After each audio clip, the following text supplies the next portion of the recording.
தாய்ப்பால்ல விளக்கரிச்ச ஒரு பொண்ணு இருக்கா தெரியுமா? தாய்ப்பால்ல விளக்கரிச்ச பொண்ணு. விளக்கரிச்ச பொண்ணு அது யாருங்க சாமி? விளக்கரிச்சிருக்கு. தஞ்சாவூர்ல ஒரு கோயில் இருக்கு தெரியுமா? என்ன கோயில் சாமி? தஞ்சை பெரிய கோயில் இருக்கு. அதான் பெருவுடையார் கோயில். பெருவுடையார் கோயில் கட்டினவர் ராஜராஜ சோழன். கோயில் குடமுழுக்கு முடிஞ்சிருச்சு. இன்னைக்கு 1010 வருஷத்தை தாண்டி நிக்குது. அதனுடைய அஸ்திவாரத்தை எவனாலையும் கண்டுபிடிக்க முடியல. தமிழன் வரலாறுகளை மறைக்க ஒரு கூட்டம் இருக்கு. ஆனா பாரு, அந்த ராஜராஜ சோழன் ஒரு செயற்குழு கூட்டம் போடுறாரு. செயற்குழு கூட்டத்துல முடிவு பண்றாரு, இடையில நன்கொடையாளர் இந்த விளக்குகள் எல்லாம் பெரிய பெரிய செல்வந்தருடைய வன்கொடை, ஏழை எளிய மக்களுக்கு பங்கு இருக்கணும், எல்லாருக்கும் ஆடுகளும் மாடுகளும் இலவசமா கொடுக்க சொன்னார். அப்படி இலவசமா கொடுத்துட்டு வருமானத்தை எல்லாரும் வச்சுக்கங்க, ஆனா கோயில்ல விளக்கு அணையாம பாத்துக்கணும், எல்லாருக்கும் ஒரு விளக்கு ஒதுக்கியாச்சு.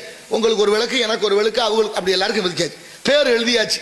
இப்ப ஒரு நாள் மன்னர் கோயிலுக்குள்ள போறாரு, ஒரு விளக்கு எரியாம இருக்கு.